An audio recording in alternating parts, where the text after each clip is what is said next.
Hey everyone, welcome back to English with Cheri. I am so glad you are here today. I'm Cheri, your host, and today's episode is really close to my heart because we are talking about something that so many of you have written to us about.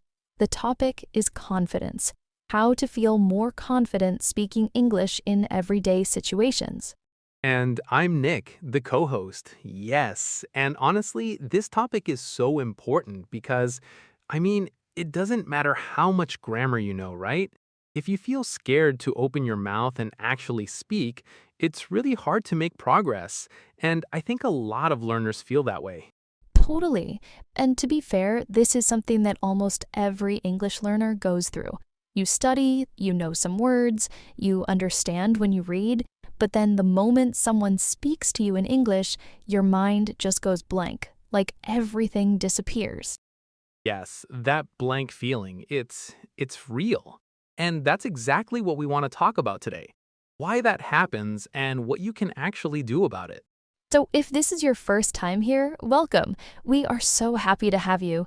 This podcast is made for English learners, especially if you're at A1 or A2 level. That means you know a little English, maybe you understand simple sentences, but you want to feel more comfortable actually speaking, and that is exactly what we're here for. So let's get into it. Okay, so Sherry, let's start at the beginning. Why do so many learners feel nervous when they speak English? What is actually going on there?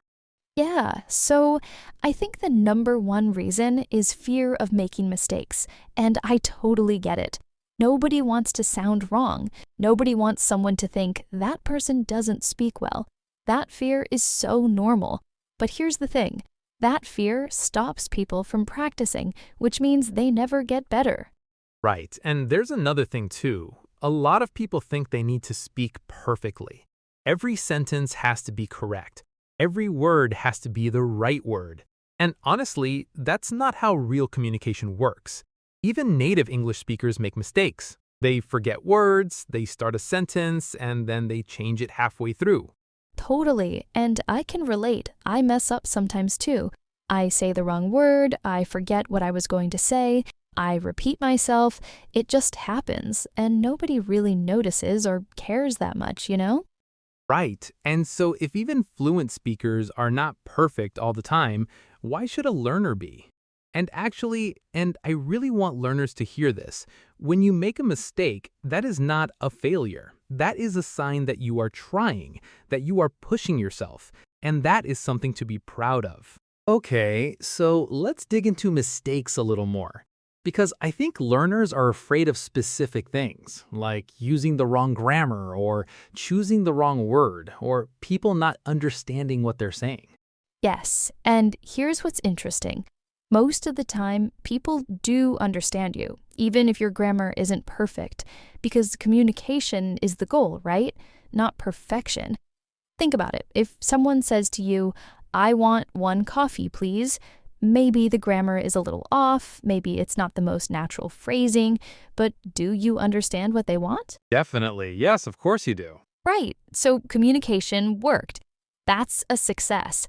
And honestly, most people, when someone is speaking their second language, they are not judging the grammar. They want to help. People are generally much kinder than we expect. That's such a good point. When someone is clearly making an effort to communicate, people appreciate that. They lean in, they try to understand. I've seen it so many times. Absolutely. Okay, so let's move into some actual practical tips because I think the mindset stuff is so important. But you need real things you can do today, like right now. Yes, give us the good stuff. I'm ready. Okay, so the first tip, and this might sound really simple, but it genuinely works, is to practice speaking out loud every single day, even if you are alone, because there's no pressure. You can say whatever you want. You can be wrong. Nobody is listening. It's just you and the language. I love this one. So, what kind of things can people actually say? Because sometimes I think learners don't know where to start when they're talking to themselves. So you can start really small. Narrate what you're doing. Say out loud, I am making coffee. I am going to the kitchen. The weather is cold today. Simple sentences, but you are training your brain and building a habit. And that habit is what builds confidence over time. Right, it's like warming up before exercise, you know? You stretch first, you don't just run a marathon with no preparation, you warm up your body. And it's the same with speaking. You warm up your mouth, your brain. Yes, that's a great way to say it. And the second tip is learn and really use a few key phrases, not hundreds of new words, just a small number of useful phrases you can use again and again. Because when you have those phrases ready, you don't have to think so hard in the moment. The words just come. Okay, yes. So, what kind of phrases are we talking about? Can you give us some real examples? Definitely. For greetings, hi, how are you? And the reply, I'm fine, thanks. And you? That's it. Most conversations start this way. And if you don't understand someone, you can say, sorry, can you say that again, please? Or, can you speak more slowly, please? These are incredibly useful phrases. Those are gold. Can you speak more slowly, please? That phrase alone changes everything. So many learners are afraid to ask someone to slow down, thinking it's rude, but it's completely fine to ask. And people will slow down. They really will. Nobody is upset because you asked politely. The word please does so much work. Can you help me, please? Can you repeat that, please? One little word, so powerful. Okay, I want to get into some real life situations now because I think this is where a lot of learners feel most stuck. So let's start with ordering food at a restaurant or a cafe. That can feel really scary, right? Oh, totally. Imagine you walk into a cafe. The person says, hi, what can I get for you? And your brain just freezes. Sound familiar? So here's what you say. Can I have a coffee, please? Or I'd like a coffee, please. That is all you need. Simple, clear, polite. And if you don't know the name of something on the menu, you can point and say, can I have this one, please? Right? You don't have to know the exact name.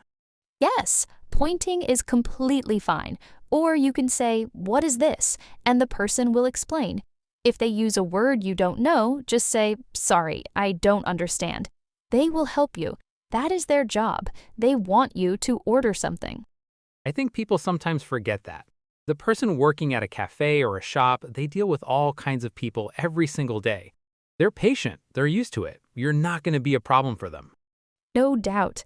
Okay, another situation. Asking for help. Maybe you're in a new city and you're a little lost.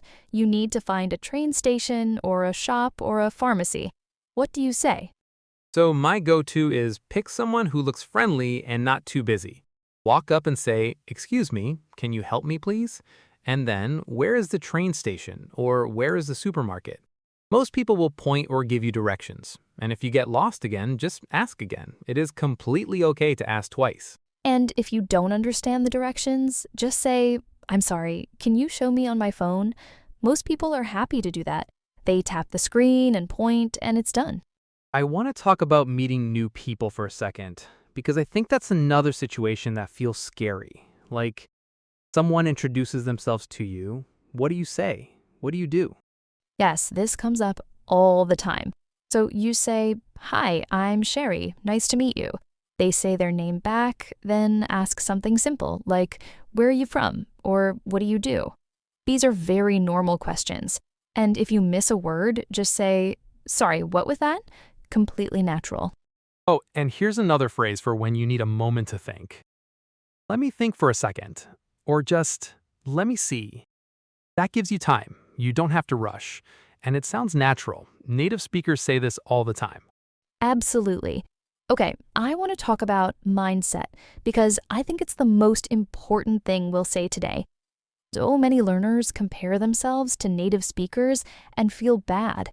But is that really a fair comparison? Not even close. A native English speaker has been speaking their whole life, every day, from when they were a baby. That's decades of practice. You're learning this now as an adult, alongside everything else in your life. That is incredible. Yes, and the fact that you are here right now, choosing to spend your time on this, that already says so much about you. You are showing up for yourself, and that matters more than people realize. And another thing that really helps is to celebrate your small wins. We often only notice the big things, but the small ones count so much. If you ordered coffee in English, win. If you said good morning to a neighbor, win.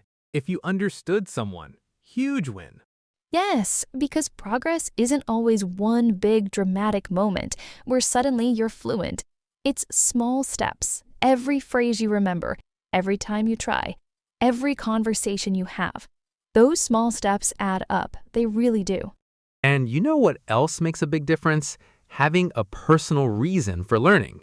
Maybe you want to travel, find a better job, connect with people from other countries, or watch films without subtitles. Whatever it is, hold on to that reason. Right. And when things feel hard, and they will sometimes, go back to that reason. Remind yourself why you started. That's what keeps you going through the difficult moments. That personal why is so powerful. Totally. Okay, I want to add one more tip before we wrap up the main section. And this one is maybe a little different from what people expect. Don't wait until you feel ready to speak English, because honestly, you will never feel 100% ready. That's just the truth. That is so true. The feeling of being ready doesn't come before you speak, it comes from speaking. Every time you try, even when it's scary or imperfect, you get a little more confident. And one day you look back and think, I remember when saying hello felt terrifying, and now look at me. That moment of looking back and seeing how far you've come, it's really something.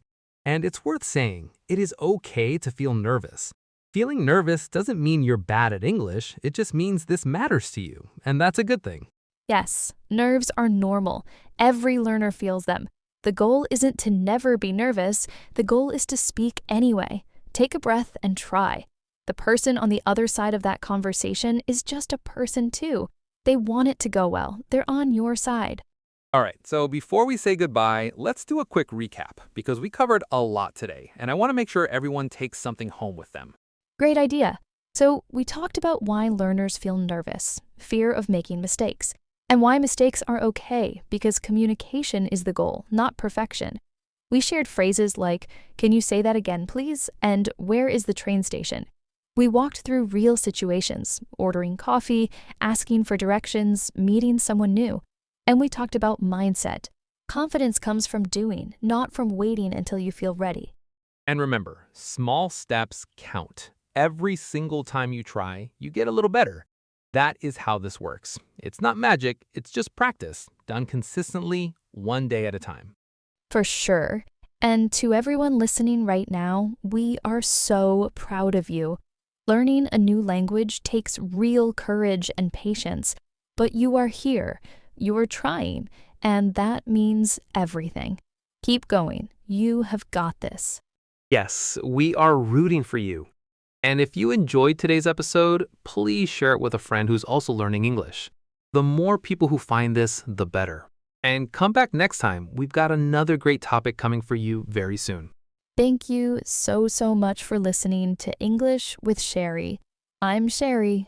And I'm Nick. See you next time. Take care, everyone. Bye.